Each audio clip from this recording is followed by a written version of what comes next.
भक्ति महारानी हृदय में विराजमान हो गई और सब कथा सुनने लगे। अब तो नारद मुनि ने पूछा, महाराज ये कैसे आश्चर्यचकित हो गया, ये कैसे हुआ, ये सुनने का निश्चय कैसे हुआ महाराज, ध्यान पूर्वक बतलाइए। तब तो भैया कहा जाता है नारद मुनि से सनकादिक ऋषि और सूत जी महाराज ने और चारों ऋषियों ने कहा, बोले नारद ये तो कोई बात नहीं, इसके आगे भी कथा है। बोले कौन सी कथा, बोले सुनो ध्यान पूर्वक। तुंगभद्रा तटे पूर्व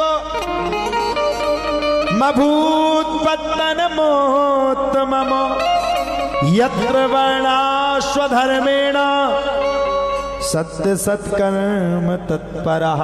तुंगभद्रा नदी के पास आनंद नाम का तट है। वो उत्तम नामक नगर में कई ब्राह्मण रहते थे। उसी गांव में एक पंडित जी रहते थे जिनका नाम था पंडित आत्मदेव शास्त्री। पंडित जी के घर में हर चीज थी, लेकिन पंडित जी के घर में संतान नहीं थी। अच्छा, वो संत किस काम का, जिसके जीवन में भजन ना हो, और वो गृहस्थी किस काम का, जिसके जीवन में संतान ना, वो किस काम का बताइए आप, कोई काम का है? आत्मदेव शास्त्री का दिमाग खराब हुआ, जंगल में मरने के लिए चल पड़े। आज ही मर जाएंगे, प्राणों को त्याग देंगे। संत जी आए तो रोका, ध्यान लगा के देखा, बोले महाराज तुम्हारे भाग्य में तो एक जन्म नहीं 7 जन्म तक संतान नहीं। अब बताओ, वो कहा हुई है जो राम रुचि राखा, को करी तर्क बड़ा वही शाखा, कोहू काहू को सुख कर ना दुख कर दाता, और निज कृत कर्म भोग सब भ्राता। कोहू काहू को सुख करना दुख कर दाता, निज कृत कर्म भोग सब अपने अपने कर्म भोगते। अब फिर भगवान को कैसे पाए, कर्म के फल तो भोग ही रहे, कैसे पाए?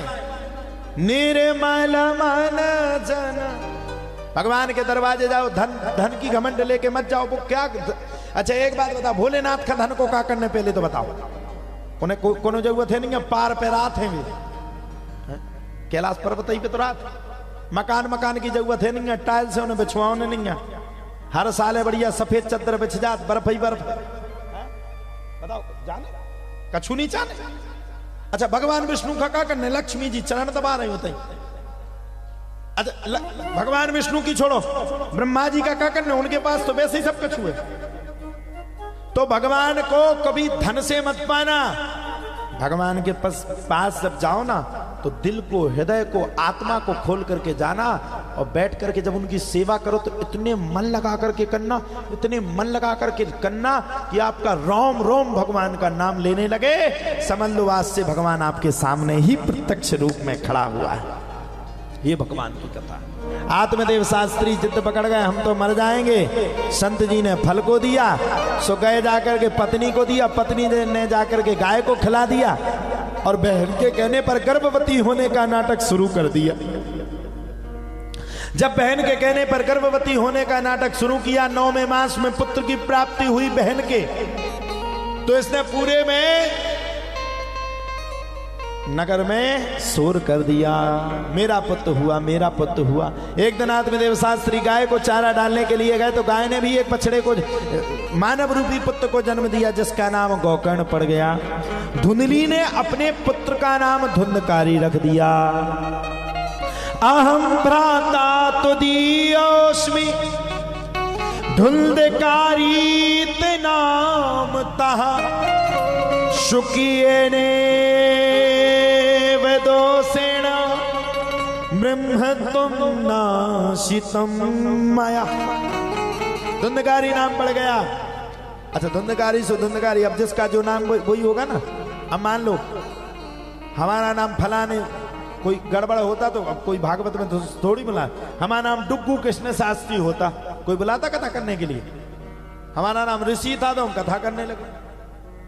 यथा नामम तथा गुणम, गोकर्णा पंडितो ज्ञानी धुंधकारी महाखला।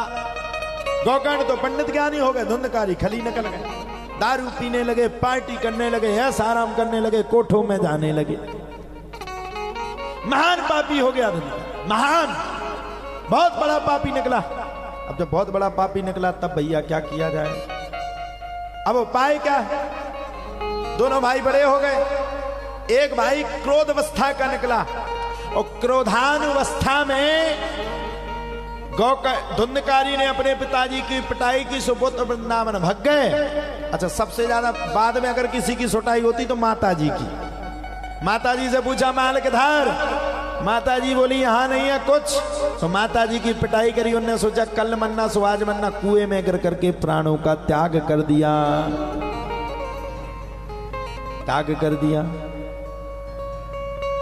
पूत कपूत तो काधन संचय, पूत सपूत तो काधन संचय, पूत कपूत तो काधन संचय, पूत सपूत तो काधन संचय, हो पूत सपूत तो काधन संचय।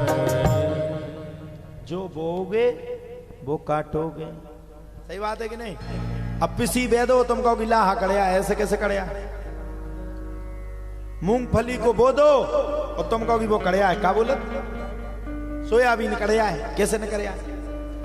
जो आप बोगे वो आप काटोगे, जो आप बोगे वही आप काटोगे। बाढ़ ही पुत्र पिता के धर्मा, और खेती उपजे अपने कर्मा। धुंधकारी ने पिताजी को मारा, वेश्याओं को घर में रख दिया। वेश्या तो वेश्या, वो तो कोठे वाली है, कोई पत्नी थोड़ी है तुम्हारी बात को सुनेगी। धुंधकारी को वेश्याओं ने मार डाला। वेश्याओं के मारने के बाद धुंधकारी की कथा आगे बढ़ी और आगे बढ़ने के जस्ट बाद धुंधकारी प्रेत बना। प्रेत योनि में गोकर्ण जी महाराज ने 7 दिवसीय श्रीमद् भागवत कथा को धुंधकारी को सुनाया। और जैसे ही 7 दिवसीय श्रीमद् भागवत कथा को धुंधकारी को सुनाया, वैसे ही धुंधकारी का तरन तारण हुआ और सभी ग्रामवासियों ने दूसरी बार सुना, उनका भी तरन तारण हुआ।